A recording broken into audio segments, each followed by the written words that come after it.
നമ്മൾ ഒരു business start ചെയ്യുമ്പോൾ അതിനെ പറ്റി കൂടുതൽ നമ്മൾ പഠിച്ചിരിക്കണം. ഇപ്പോൾ ജസ്റ്റ് തിയററ്റിക്കൽ മാത്രം വെച്ചിട്ട് നമുക്കൊരു ബിസിനസ് ഒരിക്കലും ചെയ്യാൻ പറ്റില്ല എന്നാണ് എൻ്റെ വിശ്വാസം. റിസൈൻ ചെയ്ത് ബിസിനസ് സ്റ്റാർട്ട് ചെയ്യാൻ വേണ്ടിയിട്ടാണ് ആ പൈസ എടുത്തിട്ടാണ് സിസ്റ്ററുടെ മാരേജിന് വേണ്ടി യൂസ് ചെയ്യുന്നത്. സോ അപ്പോൾ വീണ്ടും ബാക്ക് ടു സീറോയിലോട്ട് വരുന്ന സിറ്റുവേഷൻ ആണ്. വൈഫിൻ്റെ ഭാഗത്തു നിന്ന് തന്ന ഗോൾഡ് പ്ലെഡ്ജ് ചെയ്തിട്ടാണ് ഞാൻ എൻ്റെ ഫസ്റ്റ് ക്യാപിറ്റൽ ഞാൻ കണ്ടെത്തുന്നത്. പകുതിയിൽ താഴെയുള്ള ആളുകളുടെ ചിന്താഗതി ഒരു 1000 രൂപ തന്നാൽ 10,000 രൂപയുടെ ഫെസിലിറ്റീസ് വേണം. ഹോട്ടലിൻ്റെ ഭാഗത്ത് നിന്ന് വന്ന മിസ്റ്റേക്കാണ് പൈപ്പിൽ വെള്ളമില്ലാത്തതും അന്ന് അവരുടെ ജനറേറ്റർ കംപ്ലൈൻ്റ് ആയതും.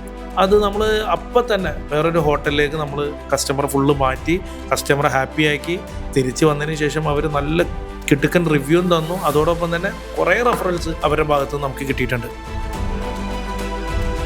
അവൻ എൻ്റെ പ്രശ്നം മനസ്സിലാക്കിയതിന് ശേഷം അവനാണ് എന്നോട് പറഞ്ഞത്, എടാ ഞാൻ ടൂർ ആദ്യം പോകാം, നിന്നിൽ നിന്നും ഞാൻ ആദ്യം ടൂറ് പോയി കഴിഞ്ഞിട്ട് എൻ്റെ ഫോട്ടോസ് വെച്ചിട്ട് ഞാനത് നിൻ്റെ കസ്റ്റമേഴ്സിനോട് വേണമെങ്കിൽ സംസാരിച്ച് നിനക്കത് റെഫറലാക്കി നിനക്ക് ബിസിനസ് ചെയ്യാം.